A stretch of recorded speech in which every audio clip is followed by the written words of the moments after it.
32 वर्षांचा प्रदीर्घ अनुभव असलेल्या संगमनेर येथील नयन चष्मावालाला आजच भेट द्या, कारण इथं आहे जिल्ह्यातील पहिलं CNC मशीन. या मशीनद्वारे चष्मा फिटिंग, लहान मुलांची स्क्रीन व्हिजनद्वारे डोळे तपासणी, डोळ्यांचे अचूक मोजमाप करणारे मशीन जिल्ह्यात प्रथमच, तर चष्मा स्ट्रेस चेक करण्याचं महाराष्ट्रातील पहिलं मशीन. काचबिंदू पूर्व तपासणीसाठी नॉन कॉन्टॅक्ट अत्याधुनिक टोनोमीटर मशीनद्वारे डोळ्यांचे प्रेशर मोजणं आणि मोफत डोळे तपासणी. या ठिकाणी 3D रोबोटिक कॉम्प्युटरद्वारे डोळे तपासणी आणि मायक्रोस्कोपी क्वालिटी कंट्रोल सुविधा. तेव्हा आजच भेट द्या नयन चष्मावाला, जुनी स्टेट बँक जवळ, संगमनेर. 8888 47 27 25 आणि 82 75 92 99 94. शिक्षण हा प्रत्येकाचा मूलभूत अधिकार असून गोरगरीब, आदिवासी, शेतमजूर यांच्या मुलांचा शिक्षणाचा हक्क शासन चुकीच्या धोरणातून हिरावून घेत आहे. सरकारनं शिक्षणाची प्रयोगशाळा तातडीनं बंद करावी, अशी आग्रही मागणी युवा आमदार सत्यजित तांबे यांनी केली आहे. तर शिक्षणाचं खाजगीकरण आणि कंत्राटी भरती, समूह शाळा या निर्णयाविरोधात संगमनेरमध्ये विविध संघटनांच्या वतीनं प्रांत कार्यालयावर विराट जनाक्रोश मोर्चा काढला गेला. संगमनेर तालुका समन्वय समितीच्या वतीनं विद्यार्थी, पालक, शिक्षक, विविध शासकीय, निमशासकीय कर्मचारी यांसह अनेक संघटनांच्या वतीनं यशोधन कार्यालय ते प्रांताधिकारी कार्यालय असा हा धडक मोर्चा निघाला. यामध्ये विधान परिषदेचे युवा आमदार सत्यजित तांबे, माजी आमदार डॉक्टर सुधीर तांबे, माजी नगराध्यक्षा दुर्गाताई तांबे, माजी खासदार भाऊसाहेब वागचौरे, प्राचार्य हिरालाल बगडाल, प्राध्यापक भाऊसाहेब चासकर यांसह विविध संघटनांचे पदाधिकारी, विद्यार्थी, पालक सहभागी झाले. शासन खाजगी कंपन्यांना सरकारी शाळा देऊन शिक्षणाचं खाजगीकरण करत आहे.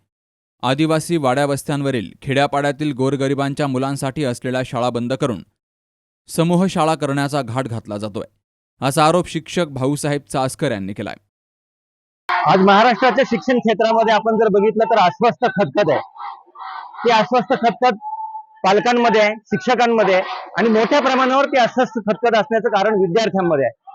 शिकून काय करायचं तर नोकरी करायची असते. नोकरी कुठे करायची असते? जशी खाजगी क्षेत्रामध्ये करायची असते तशी सरकारी क्षेत्रामध्ये करायची असते. आपल्या सगळ्यांना माहिती आहे 6 सप्टेंबरला शासनाने एक GR काढला आणि त्या GR मध्ये शासनाने सांगितलं सगळ्या नोकऱ्यांचं आम्ही कंत्राटीकरण करणार आहोत. काल राज्याचे उपमुख्यमंत्री देवेंद्र फडणवीस यांनी हा कंत्राटीकरणाचा GR मागे घेण्याचा निर्णय घोषित केलेला आहे.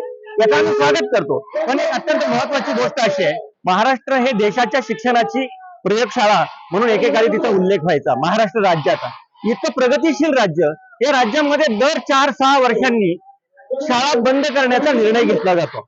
आणि महत्वाची गोष्ट म्हणजे आता सुद्धा राज्यामध्ये 14,783 शाळा बंद करून त्यांचे समूह केले जाणार आहे. या शाळा 1 ते 20 पटाच्या आहे असं कारण दिलं जातं.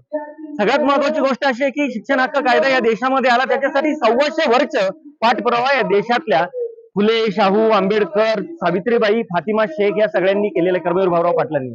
आणि आता मात्र सरकार शाळा समूह करायला निघालेलं आहे. शाळा समूह करताना शिक्षण हक्क कायदा त्यातलं कलम 6 असं म्हणतं की घरापासून 1 किलोमीटरच्या अंतरामध्ये 5वी पर्यंतची शाळा असली पाहिजे आणि घरापासून 3 किलोमीटरच्या अंतरावर 8वी पर्यंतचे वर्ग असायला पाहिजे. सरकारला मात्र हे मान्य नाही. आता सरकारला कायदा मान्य नाही आणि म्हणून तो असंतोष जो पालकांमध्ये, विद्यार्थ्यांमध्ये, शिक्षकांमध्ये दिसतोय. त्याचं महत्वाचं कारण असं आहे की जेव्हा शाळा घरापासून दूर जाते तेव्हा दलित, आदिवासी, वंचित, कष्टकरी घरातल्या मुलांचं शिक्षण घरापासून दूर जातं, आयुष्यातून दूर जातं. जेव्हा मुलं शिक्षण दूर जाईल तर मुलं कशी तरी शिकतील आश्रमशाळेमध्ये वगैरे. परंतु असुरक्षिततेच्या कारणामुळे महाराष्ट्राची एक भूपृष्ठ रचना लक्षात घेण्यासारखी गोष्ट आहे ती अशी आहे की दर्या आहे, हायवे आहे, ओढ्या आहे, त्या ओढ्यांमधून ओलांडून जंगलं आहे, सुनसान रस्ता आहे. कोपर्डीची घटना आपल्याला माहिती आहे, त्या एकट्या मुलीवर कसा अत्याचार करून तिला मारून टाकलं. तर ह्या असुरक्षिततेमुळे मुलांना एक वेळ पालक शाळेत पाठवते, मग मुलींचं शिक्षण थांबण्याची शक्यता निर्माण होणार आहे. त्याचं महत्वाचं कारण असं आहे की जेव्हा मुली शाळा दूर गेल्यानंतर घरात राहतील, घरातून त्या शेतात जातील, शेतात बालमजूर होतील आणि मजुरी केवळ नाही तर तिथंच त्यांचे विवाह लावले जातील, म्हणजे विवाह ठरतील आणि बाल विवाह लावले जातील आणि पुन्हा एकदा कुपोषित मुलं जन्माला येतील. ही मोठी सामाजिक समस्या आहे आणि म्हणून आमची एक भूमिका आहे, केस बाय केस स्टडी झाली पाहिजे. सरसकट शाळाबंदी करून शाळांचे समूह अस्तित्वात आणणं हे शिक्षण हक्क कायद्याला धरून नाही. ही एक गोष्ट. दुसरी महत्वाची गोष्ट अशी आहे की शाळा समूह बनवताना ते असं म्हणतात आहे की मुलांचा सामाजिक विकास होत नाही, सोशलायझेशन होत नाही. आणि दुसरी आणखीन एक महत्वाची गोष्ट म्हणजे गुणवत्तापूर्ण शिक्षण मिळत नाही छोट्या शाळांमध्ये. आमचं सरकारला एक मागणं आहे, म्हणणं आहे, कार्यकर्ते म्हणून, शिक्षक म्हणून की असं कोणतं सर्वेक्षण आहे, अशी कोणती तात्विक आणि सैद्धांतिक भूमिका आम्हाला सांगावी शासनानं की छोट्या शाळांमध्ये गुणवत्तापूर्ण शिक्षण मिळत नाही, छोट्या शाळांमध्ये सोशलायझेशन होत नाही. तर हे जी कारणं आहे ही कारणं योग्य नाहीत. सरकारला शाळा बंद करायच्या आहेत आणि त्याला आमचा विरोध आहे. वाडी वस्तीवरील शाळा जर बंद झाल्या तर मोठ्या प्रमाणावर मुलांच्या आयुष्यातील शिक्षण दूर जाईल. अजून एक महत्वाची गोष्ट अशी आहे की सीएसआर मधून शाळांचा विकास करणं. शिक्षण हक्क कायद्यामध्ये सक्तीचं आणि मोफत गुणवत्तापूर्ण शिक्षणाची हमी सरकारने दिलेल्या देशाच्या संसदेनं प्रत्येक बालकाला. महत्वाची गोष्ट अशी की प्रत्येक बालकाला जर गुणवत्तापूर्ण शिक्षण मिळालं पाहिजे, हा घटनादत्त अधिकार आहे, तर सीएसआर मधून शिक्षण करताना कंपन्या कशा बांधील असतील? लोककल्याणकारी राज्यामध्ये नफा कमावण्याच्या उद्देशाने स्थापन झालेल्या कंपन्या गुणवत्तापूर्ण एखादी कंपनी बुडाली, एखादी कंपनी तोट्यात गेली. 2014-15 साली एकूण शिक्षणाचं बजेट होतं 48,273 कोटी आणि त्या वर्षी सीएसआर मधून मिळालेली रक्कम 424 कोटी होती, 1%. आणि म्हणून आमचं म्हणणं असं आहे की सीएसआर मधून शिक्षण होऊ शकत नाही, कंपन्या बांधील नाही, सरकारने खर्च करावा आणि उर्वरित जी रक्कम आहे ती सीएसआर मधून द्यावी. शिक्षण हा प्रत्येकाचा मूलभूत अधिकार आहे. मात्र शासन शिक्षणावरील खर्च कमी करण्यासाठी अनेक चुकीचे निर्णय घेत आहे, असा आरोप माजी आमदार डॉक्टर सुधीर तांबे यांनी केला आहे. तर सर्वच शिक्षण कंत्राटी पद्धतीनं करायचं असेल तर शिक्षण विभागच कंत्राटी पद्धतीनं करणार का, असाही सवाल युवा आमदार सत्यजित तांबे यांनी विचारलाय. महाराष्ट्र शासनाचे जे शिक्षण विभागाच्या बाबतीमध्ये आणि कंत्राटीकरणाच्या बाबतीमध्ये जे निर्णय झालेले आहेत त्या निर्णयांच्या विरुद्ध संगमनेरमध्ये महामोर्चा निघाला होता. त्याच्यामध्ये अनेक शाळा, अनेक विद्यालय, अनेक विद्यार्थी, अनेक नागरिक याच्यामध्ये सहभागी झालेले आहेत.